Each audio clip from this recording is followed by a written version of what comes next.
I found a gun inside my childhood clubhouse and I didn't mean for any of this to happen. Help.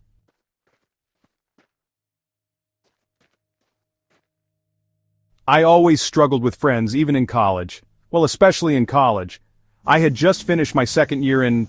Well, it doesn't matter now, I didn't finish it. Not after the summer holidays when I found a gun. Summer takes place at the end of the year. I live in Australia if that isn't clear. And while everyone was planning their group trips to Queensland or Bali, or wherever the hottest tropical destination was that year, I was instead traveling back to my hometown in Victoria. I can't tell you which town as it would give me away, but I will say, even if I did, it would be a struggle to find it on a map, even if it was a map of the town. If you wanted any of the big brand stores or even hospitals, you would have to drive at least 30 kilometers. Driving was already an issue for me at the time. 6 months prior, I had decided I would drive everyone home at once after the pub near college closed. The car was filled with more people than seats, the loudest, craziest car you'd ever imagine seeing on a road. In return for this gesture, I was hit with a DUI along with a couple other offenses. I don't remember. But I had been told by the judge herself that any more offenses would lead to some serious time. I biked everywhere then.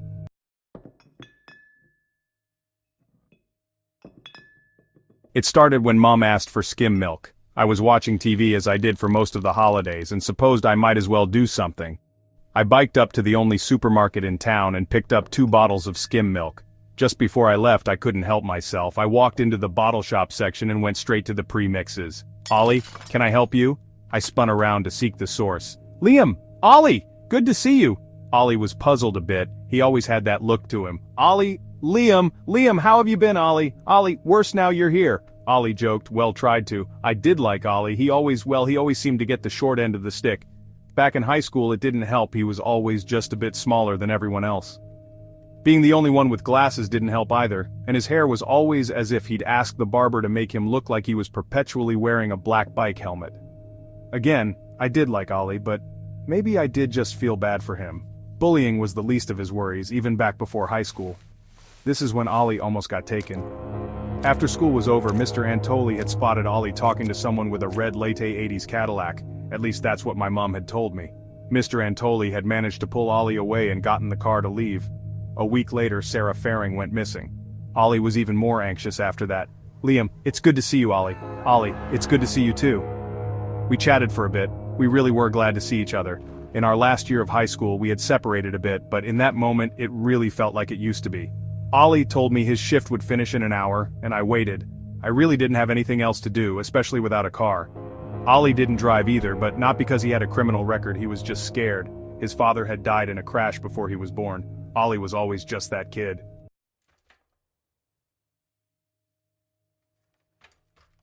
We biked aimlessly around the hot, empty streets. It felt good to be with Ollie again.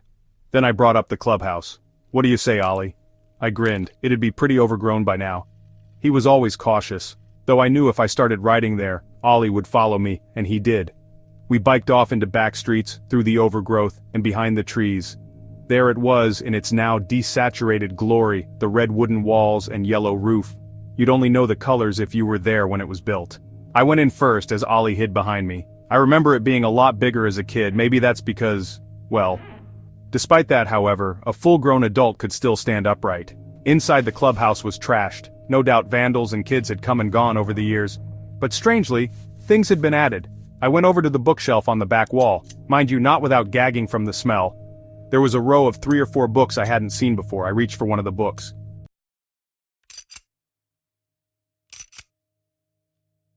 A gun!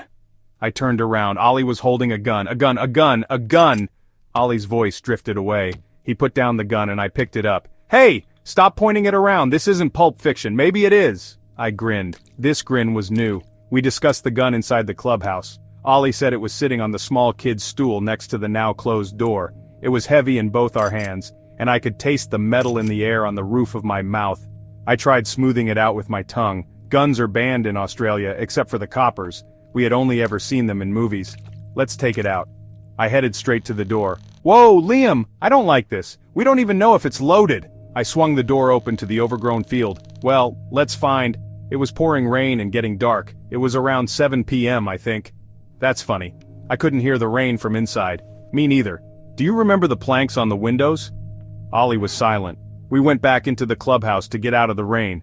I immediately started searching for objects I was going to shoot. There were a bunch more wooden planks and the books were too thin. Ollie had covered himself up in the corner with a blue tarp and sat on the ground. Sawdust coated most other areas of the floor. I thought about the skim milk outside in my bike cart. Ollie knew what I was thinking. "Come on, Liam, we can't actually do this, at least put the gun down." He was right, maybe I was a little too excited. I didn't put it down though. "Hey, where'd you get that tarp?" "This?" Ollie then coughed, no doubt the sawdust affecting his sensitive nose. My eyes caught a large silver tin sitting on a ledge above one of the 3 shacked-up windows. It was a kilo-sized Milo tin with the label scratched off. Instead, the label had been replaced with a fat sticker with words written in bold red marker, "To destroy." I tried opening it. It was heavy, almost heavier than the gun. I tried to open it, but anyone who has bought a tin of Milo knows how hard it is to open without a knife or spoon. I showed the tin with a fashioned label pointed at Ollie as he blew his nose. "See, I guess I have to use the gun now. Someone clearly needs this gone. What's in it? We'll see." I opened the door again and placed the tin near our bikes. The rain came down a little less now, however still loud. I could smell the damp grass of the field. When I went back inside, it became clear there was definitely a smell in the clubhouse. "Do you smell that, Ollie?" "I can't smell anything now." Ollie sniffled. "We should have left then." I sat down next to Ollie and pulled the tarp over my legs as well. The smell was worse closer to the ground. "When the rain stops, I'm shooting the gun." Ollie was silent. He knew whatever he said couldn't persuade me. It never did. We sat in that silence for a bit. "I wonder if this tarp belonged to the Fairings," I thought aloud. Ollie coughed and looked away from me. The clubhouse was built by James Faring and his dad. James used to run with us back in school. James wasn't always the brightest kid. Instead, he was very physical, even at our young age. He was always building chicken coops or restoring old cars with his dad. After his sister Sarah went missing, the family packed up everything and moved out of town. We never saw James again. I tried to keep Ollie's spirits up by reminiscing on our early days, checking now and again to see if the rain had stopped.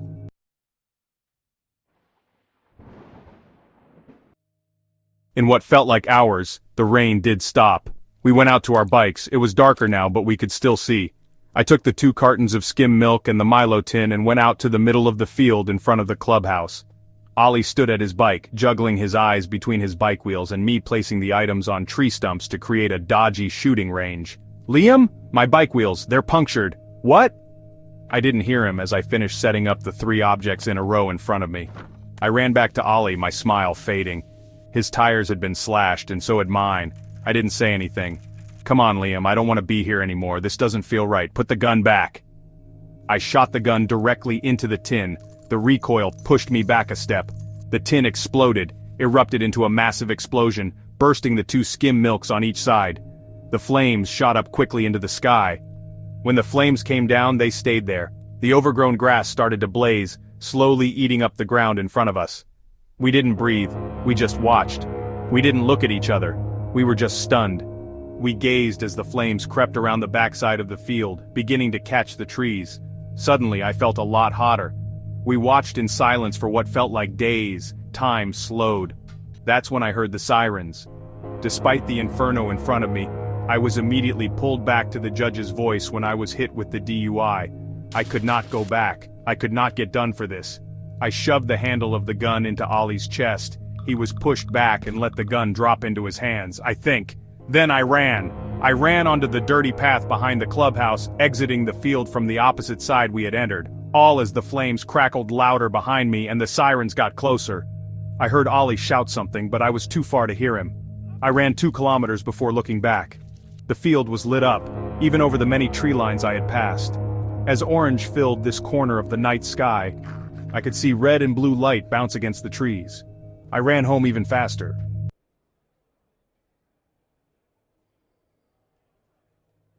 The next morning I woke up to Mom and Dad standing around the TV in the lounge. News footage of a burning field played. My eyes darted between the TV and my parents' faces. Turns out they actually put the fire out quite quickly. I was relieved. Then it kept going. A clubhouse was found near the field. It only suffered minor fire damage, but held inside, lying on the floor, were 2 bikes and the cold, dead body of a young man with black hair. Signs around his neck implied he had been strangled with some kind of wire. Then it kept going. Due to the smell, police decided to pull open the floorboards. There they found in the dirt, under the clubhouse, another body, this time that of a girl, wrapped in a blue tarp. It had apparently been there for years. Nobody mentioned a gun, ever. Except the police did find something, a set of car keys. The model they believed the keys were for was an old 1980s Cadillac. I don't know what to do now, it's the same car I see outside my window.